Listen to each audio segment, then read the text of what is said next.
Hi, welcome to the Gamesplainer. I'm Jeff the Gamesplainer, and today I'm gamesplaining the Taverns of Tiefenthal. So in the Taverns of Tiefenthal, there are multiple modules that you gradually work your way up through.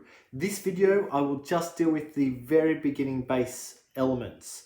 I will do another video that does the other elements for the rest of the modules to add up to it, and I will do a playthrough of just the base elements.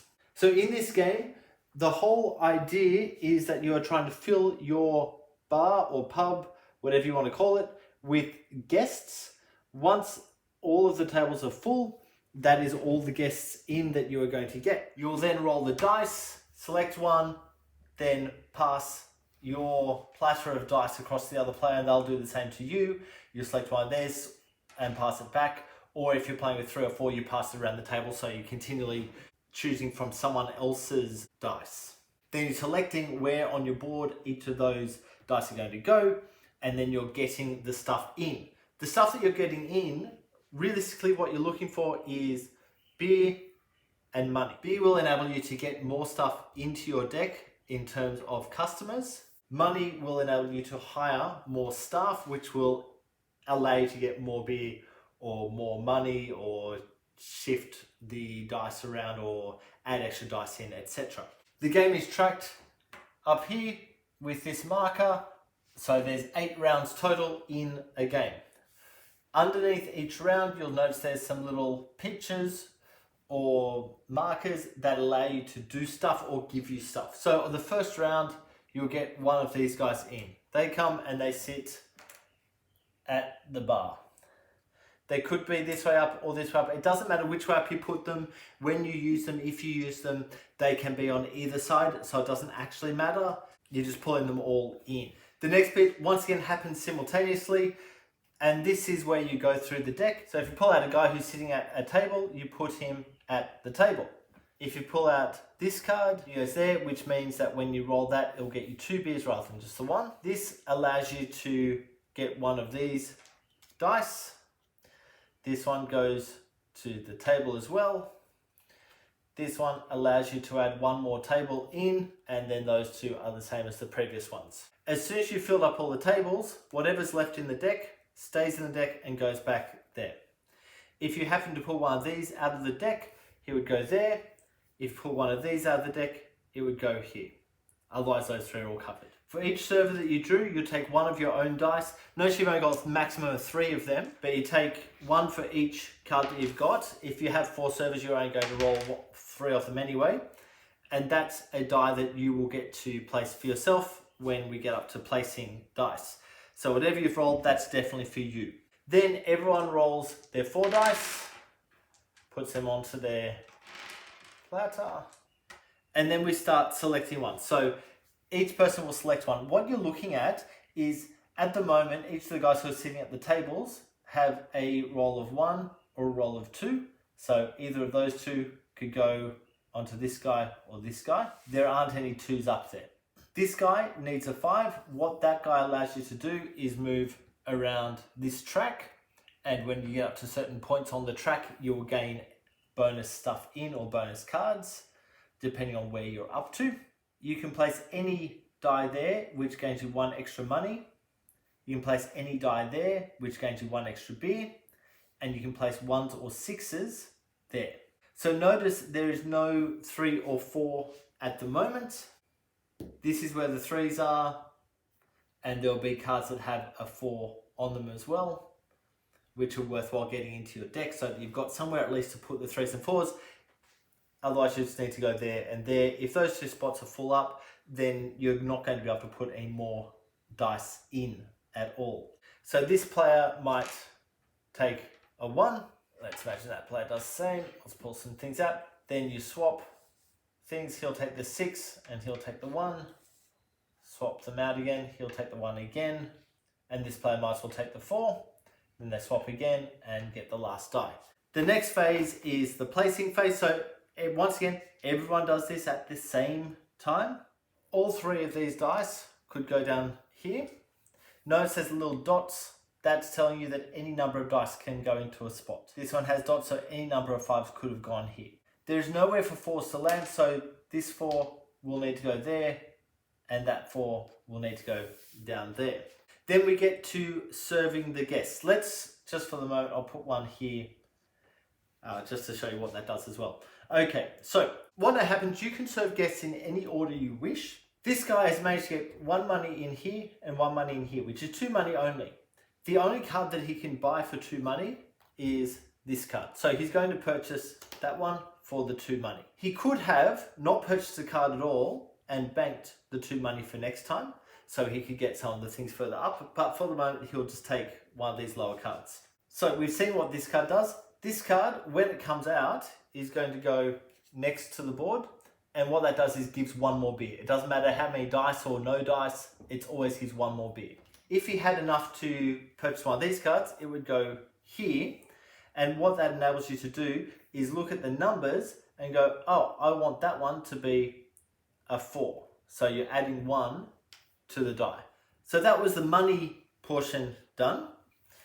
What he now gets is beer. So this is 2 beers for each die, so there's 4 beer there total, plus this one is 5. So it's 5 beer is coming in. He will spend beer on these guys. So he thinks it worthwhile spending the 5 beer on this guy. Now, what happens is you gain whatever's in the middle, the bonus. So this bonus is talking about this track. So that pushes up 2, which gets him 1 more of these cards. Notice that the cards, when I pick them up, are going straight on the top here. Then when this comes out, I'll be looking for a 4, and that will give him 4 money. So that goes there. We replace the card that was taken and move forward. Now I could have banked up to 2 of the beer if I wish. Other things to be aware of is that if you spend 9 beer, you can get one of these cards into your stack. If you can spend 14 beer, you can get 2 of them, and 18 beer, you can get 3. They go on the top of the stack. When they come out, unlike the other cards which would go onto the table, you just stack them up. So any of those nobles that come out stack onto the same table, so they're not taking up a whole bunch of space, because they're only going to give 2 money off of 2, but the benefit of them is they're worth 10 points at the end of the game each. Now, if I had a 5, that would allow me to move my marker around up here by 1. This gives bonuses. So there's little markers or pictures next to the bonuses. This one is take another one of those. Each of these is take the matching card. Obviously this is take money, this is take money.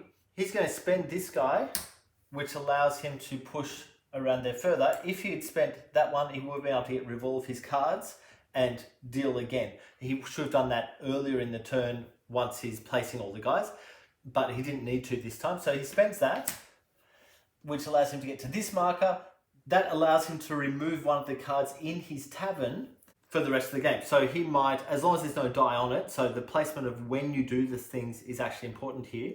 He might remove this one from the game, so the number 1 with 1 die isn't coming up that often.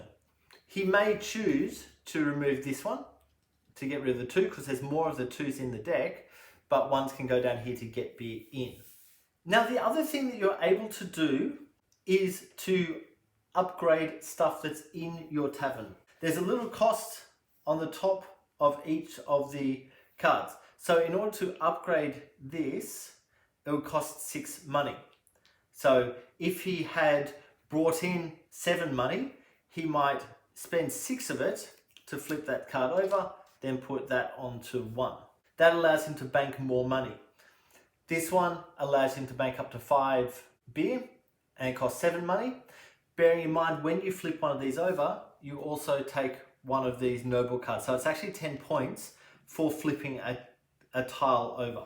Some of them have a little marker plus die or plus seats or plus that. What they're talking about is the type of thing that goes next to them. So this one is 4 money for each of these cards. So what I could do is, instead of spending 12 money to flip that over, I can return one of these cards, and suddenly I only have to spend 8 money to flip that one. And what that does is gives me one of these permanently. And the cost of flipping is to get another one of these cards into the deck. Upgrading this one and this one gives you double the amount, Upgrading this one allows you to move 2 spots around this track rather than just the one. This gives you double beer instead of single beer. This one also gives you 2 beers instead of 1 beer. When you upgrade it, that one allows you to hold up to 5 extra beer between turns. And this one gives you one of these cards permanently. And this one allows you to have 4 tables in your tavern rather than just the 3. So you'll be able to get more cards out each time.